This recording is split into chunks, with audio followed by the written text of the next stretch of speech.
Good morning, all of you. Let us take a look at a question from laws of motion. So it is given that there is a rod of mass m held by two smooth walls. So this is a rod of mass m and it is held by two smooth walls. Always remains perpendicular to the surface of a wedge of mass capital M. So this is a wedge of mass capital M and this rod always remains perpendicular to this wedge. Assuming all surfaces are frictionless, find the acceleration of the rod and that of the wedge. So when this system is released, we need to find the acceleration of the rod and that also of the wedge.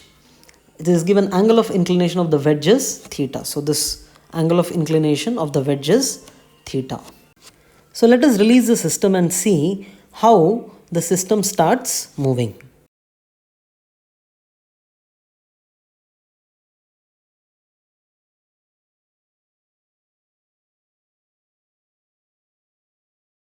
So as you can see, this rod is pushing the wedge and the wedge is moving in this direction. This rod is constrained to move in this direction and the wedge moves in this direction horizontally.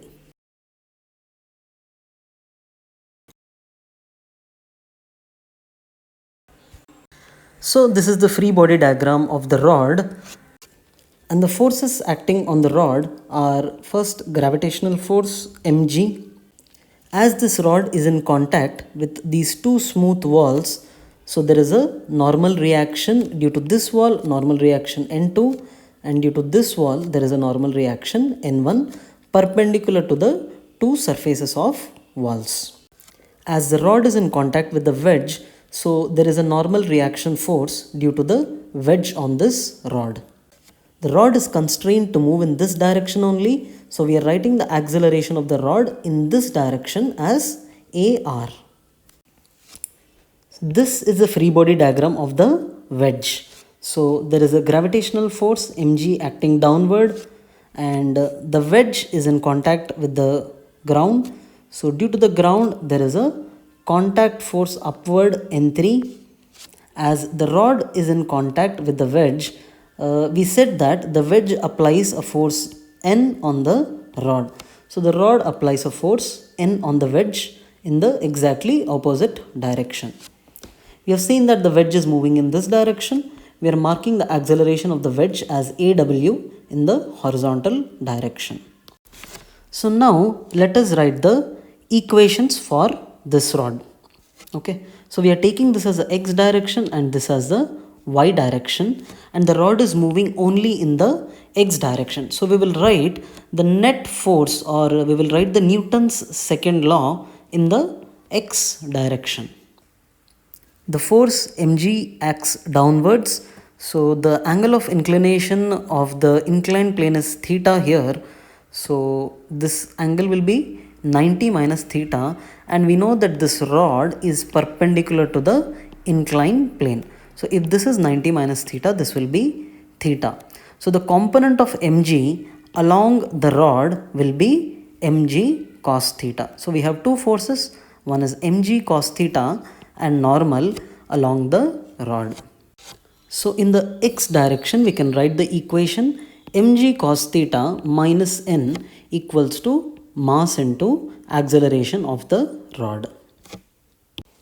Next, let us look at the free body diagram of the wedge. So we are taking this side as x-axis and the vertical as y-axis. If the angle of inclination, this is theta, I'm just drawing a horizontal line here. So this will also be theta. As this is perpendicular to the surface, this will be 90 minus theta. So this is the normal reaction force, this is 90 minus theta. So the horizontal component of this normal reaction force will be n cos 90 minus theta or n sin theta. So the net force on this wedge in the horizontal direction will be n sin theta, that will be equal to mass of the wedge into acceleration of the wedge. So net force equals to mass into acceleration of the wedge. Now comes a very important equation, that is the constraint equation.